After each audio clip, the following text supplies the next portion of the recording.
Nobody took her seriously. A teenage dancer from Calgary, Canada, auditioning on a reality television show. The kind of story the music industry files under cute and forgets about within 6 months. She was not supposed to transition into music.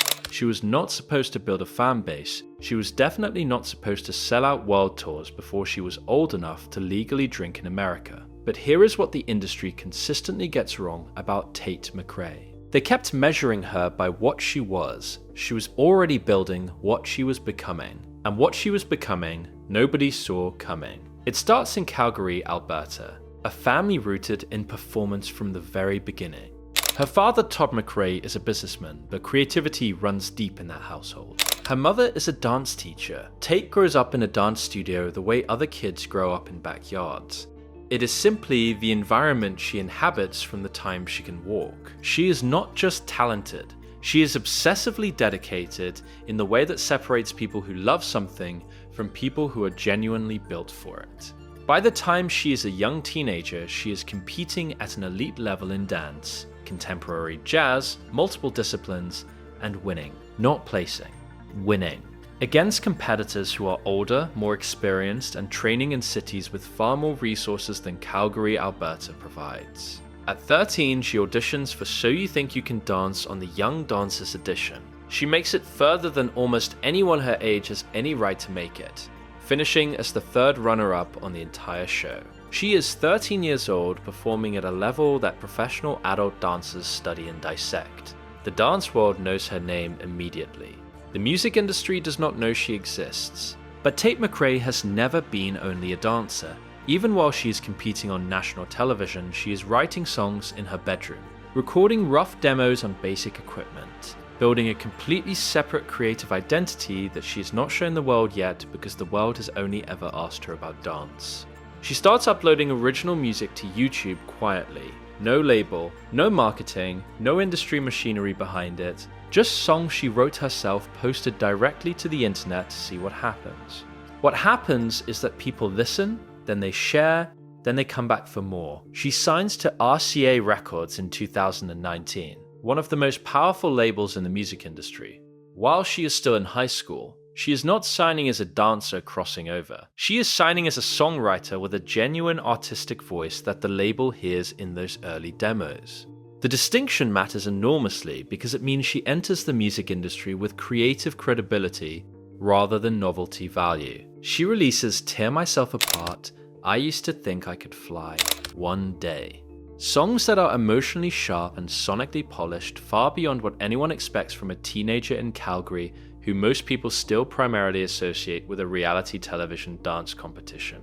The response is immediate and genuine. This is not the industry manufacturing a pop star from a reality television contestant. This is a real artist who happened to also be a reality television contestant, finding her audience through the quality of the music alone. And then she releases She's All I Wanna Be, a song so precise in its emotional observation, the specific experience of feeling like the less interesting version of someone else, the comparison that never stops no matter how much you achieve, that it connects with an audience far beyond her existing fan base. It charts across multiple countries simultaneously. It becomes the song that transitions her from an artist people are watching to an artist people are listening to obsessively. The industry that filed her under former child star begins paying very different attention. Vicious follows. I Hate Myself. More sonically adventurous music that shows an artist actively refusing to settle into a comfortable lane just because one sound is working commercially. She is not chasing consistency, she is chasing growth. And the audience, the genuinely devoted fan base she has been building one honest song at a time, grows with her every single step of the way. Think Later arrives in December 2023, and it is the album that changes everything. Greedy becomes a global phenomenon, a song built on pure attitude and an almost architectural understanding of what makes a pop song physically impossible to ignore. The kind of track that does not just get stuck in your head, but rearranges something in how you move through a room. It charts in over 30 countries. It becomes one of the most streamed songs on Spotify globally. It lands on every major year-end list from publications that were not even paying attention to Tate McRae 12 months earlier. Exes follows, and it is a completely different sonic world from Greedy. proving that Think Later is not a one-trick album built around a single commercial moment, but a genuinely cohesive artistic statement from someone who understands exactly what they are doing. The tour that follows Think Later sells out venues across North America, Europe, and beyond. Not small venues, not mid-sized theatres, arenas. The girl from Calgary who finished third on a dance competition is selling out arenas on multiple continents before she is 22 years old. But here is the controversy that quietly follows Tate McRae through this entire rise that the industry never addresses directly. The comparison conversation. Every time her name comes up in music press, there is an immediate reflex to compare her to other young female pop artists. Olivia Rodrigo, Sabrina Carpenter, Doja Cat.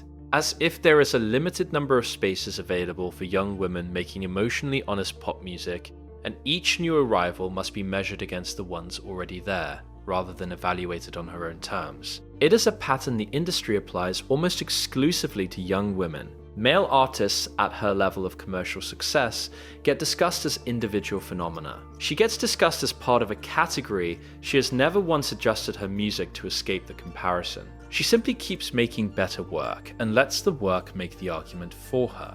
What makes Tate McRae genuinely interesting is not the dance background or the reality television origin story, or even the staggering commercial acceleration of the last 2 years. It is the consistency of the artistic vision underneath all of it. From the bedroom demos uploaded quietly to YouTube at 15, to the arena tours at 21. The emotional core has never changed. She writes about feeling too much, about wanting things that hurt you, about the specific exhaustion of being young and caring deeply in a world that rewards people who appear not to care at all. That honesty is not a marketing strategy, it is simply who she is. And in an industry that constantly pressures young female artists to perform a version of themselves that is more palatable, more aspirational, more carefully managed, Tate McRae has consistently refused to be anything other than exactly what she is. A dancer who writes songs, a songwriter who performs like an athlete, an artist from Calgary who was told the ceiling was reality television, and decided the ceiling was wherever she stopped building. She has not stopped building. Drop a comment right now telling me whether you knew Tate McRae from the dance world first or the music first. And if you want more stories about artists who got written off before they wrote their own story, subscribe because we tell these every single week. The next one is already going to surprise you.